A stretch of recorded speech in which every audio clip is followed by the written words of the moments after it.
রাস্তাঘাটে তো এভাবে আড্ডা দেওয়া ভালো না, এগুলো তো ভালো ছেলেদের কাজ না। কিছু বলবেন আমাকে? না।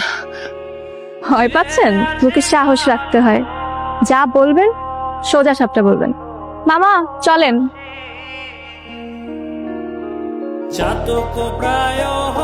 এদিকে আসেন।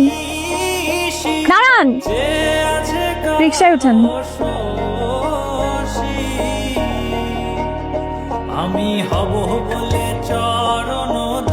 হাতে রাতে এখানে আসছো যে? আমার আপনাকে দেখতে খুব ইচ্ছে করছিল।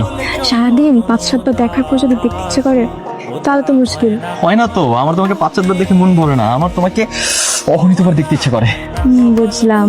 তো এই শীতে যে শীতের কাপড় ছাড়া আসছো, এটা কি ঠিক আছে?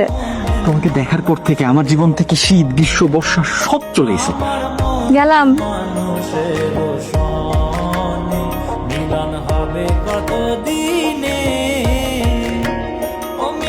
কেন আসছি? তুমি আমার সাথে কোনো ধরনের কোনো যোগাযোগ করতেছো না কেন? তুমি আর কিছুদিন ওয়েট করতে পারলো না? ওয়েট? কিসের ওয়েট? আমি প্রত্যেকটা দিন মরি তোমারে দেখার জন্য, তুমি একদিনও আমারে দেখতে চাও না। মানে আমার সবগুলো প্ল্যান তুমি ভেস্তে দিলা। প্ল্যান? কিসের প্ল্যান? আমি কোনো প্ল্যান ট্যান বুঝি না। তো ঝামেলা না করে এখান থেকে যাও প্লিজ, তুমি আমার সাথে তুমি প্লিজ একটু বোঝার চেষ্টা করো।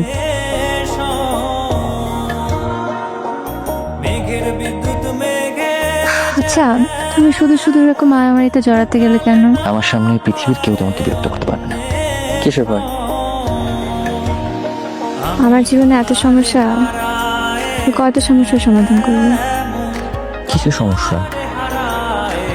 ছোট থেকে ইচ্ছে ছিল ডাক্তারি পড়বো, বাবা মার ইচ্ছার বিরুদ্ধে সায়েন্সে ভর্তি হলাম। ইন্টারে ভালো রেজাল্টও করলাম, কিন্তু ঢাকায় যে মেডিকেল কোচিং এ ভর্তি হতে হবে, হোস্টেলে থাকতে হবে, কত খরচ। এত খরচ তো বাবা মা দিতে পারবে না।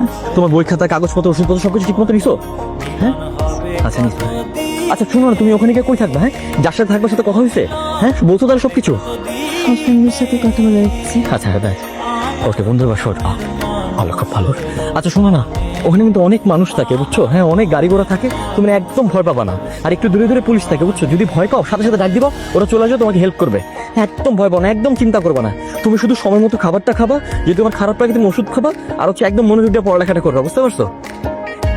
আর শোনো না, মানে তোমার যদি মানে একটু সময় হয়, মানে আমার একটু খোঁজ নিও বুঝছো, আমার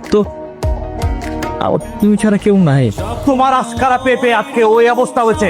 তুমি জিজ্ঞেস করো, আমার সারা জীবনের সঞ্চিত টাকা দিয়ে তোমার জন্য গয়না কিনেছিলাম, সেই গয়না নাই। আরে বেটা, জুই কই গেছে সেই ডাকো।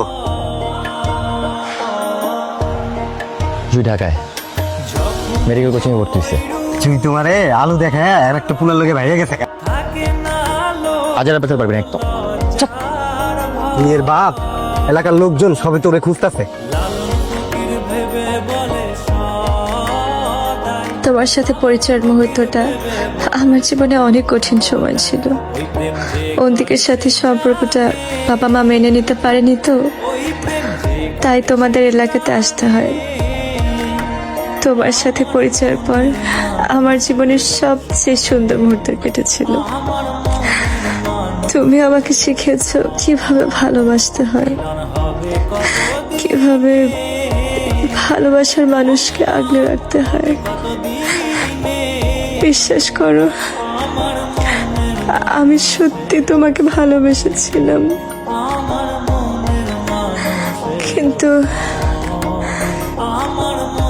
অন্তিক যখন ফিরে আসে আমি ওকে ফেরাতে পারিনি। কেন জানো? ওর সাথে বেড়ে উঠেছি তো, ও আমার প্রথম প্রেম।